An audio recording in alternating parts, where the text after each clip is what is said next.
Could you tell us what is a speeder and how were they originally used by the railroad? A speeder was mainly used by the maintenance department in the railroads. They would use it to go out and check the signals, the telegraph lines that ran beside the railroads. They would use it to go oil and lubricate the switches, and also for just general track inspection, where they'd go down the track and make sure that the bolts were all tight and the spikes were all in place. Now, the earliest speeders, like the one we're about to show here in a Buster Keaton movie called The General, those were people-powered.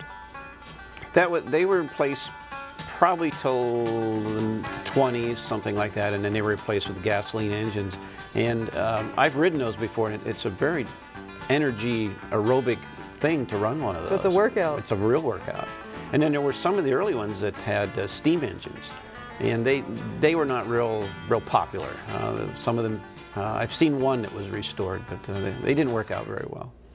And what happened at the end of that scene from The General probably explains why you guys doing this today need insurance to do this. Well, we hope nobody pulls the rail up like they did on him, but if that happens, we've been very fortunate as far as accidents. We've had a few, but they've been really minor, and we're very fortunate that way. But I understand that you're actually insured by Lloyd's of London. Right. Last year, the carrier for the insurance policy was Lloyd's of London, which made me feel kind of important that we're insured by Lloyd's of London.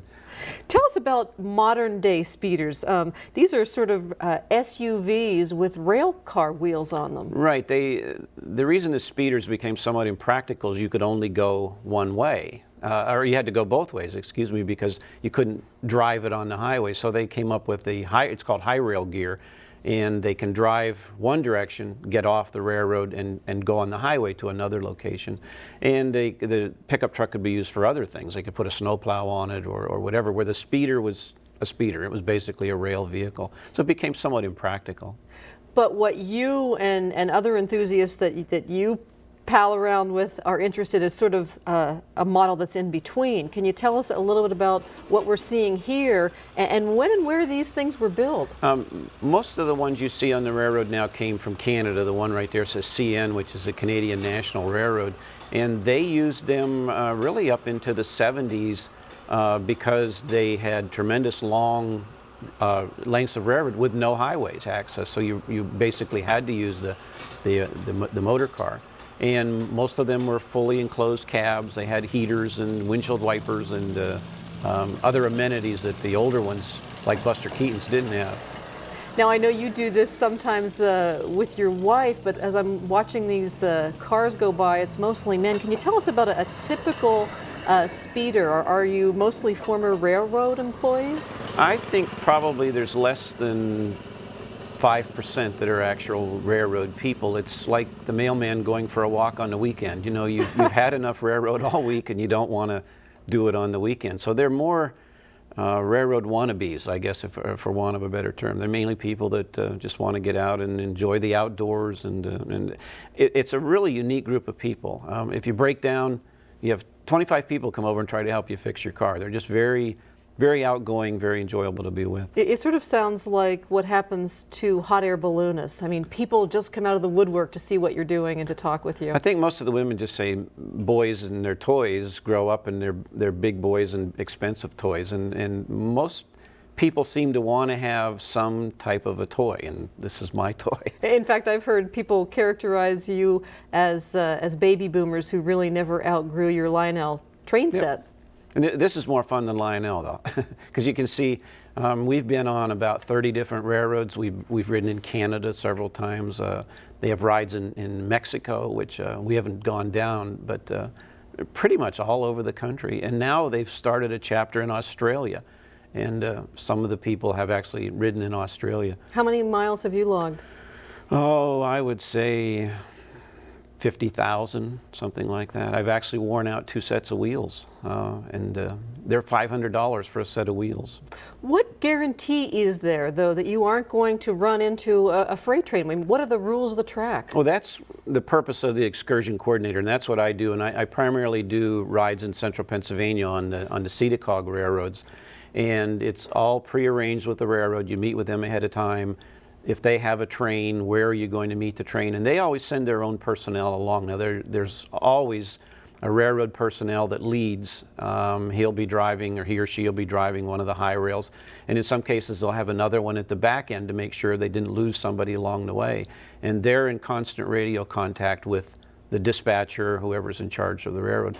Most of the railroads we ride on are the short lines, and they only run maybe 3 trains a week, and the weekends are usually free.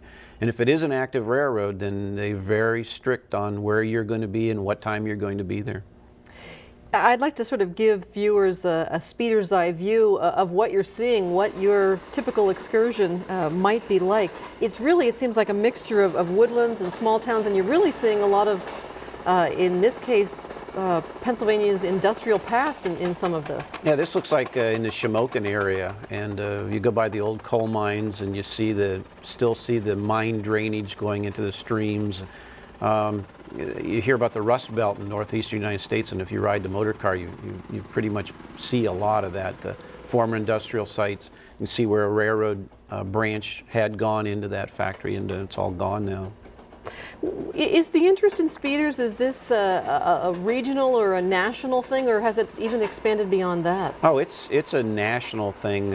There's a group called MOW, and it's Motor Cars Out West, and they're basically California, Washington, Oregon area. Very active group in the Ohio, Indiana, Illinois area. And as I mentioned, we have a group, actually have a branch in Australia now. I'd love to go there, but I can't get my 4,000-pound motor car to Australia. So. Give us an idea of how expensive a hobby is this. What did it cost for you to buy your car, for example? I have 2 of them actually, and the one that I run now I paid about $3,000 for, and it was in moderately good shape. I had to do some body work and some engine work, so altogether I maybe have $4,000 in it. What's really impacted the hobby and has there's been a downturn in people riding was the cost of gasoline, because I need a big truck to pull a trailer with a speeder, and with gasoline at approaching $2 a gallon, it really put a damper on the weekend. And then motels, meals, gasoline for the motor car is pretty cheap. They get like 35 miles to the gallon basically, but more the expense of traveling than the expense of riding the motor car. And then you pay a fee to the railroad, and that can range anywhere from $10 to as high as $3,000. They did a ride in Mexico on the Chihuahua, the Copper Creek Canyon, which is rated as the most scenic railroad in the world, and it was $3,000, but that included all your hotels, because they didn't want you to carry any cash in that area. It's not a very friendly area to tourists, so by paying everything up front, that kept you from carrying a lot of cash along with you. Well, it sounds like a great way to see the world. Thanks it's beautiful. So much for being with us. Thank you.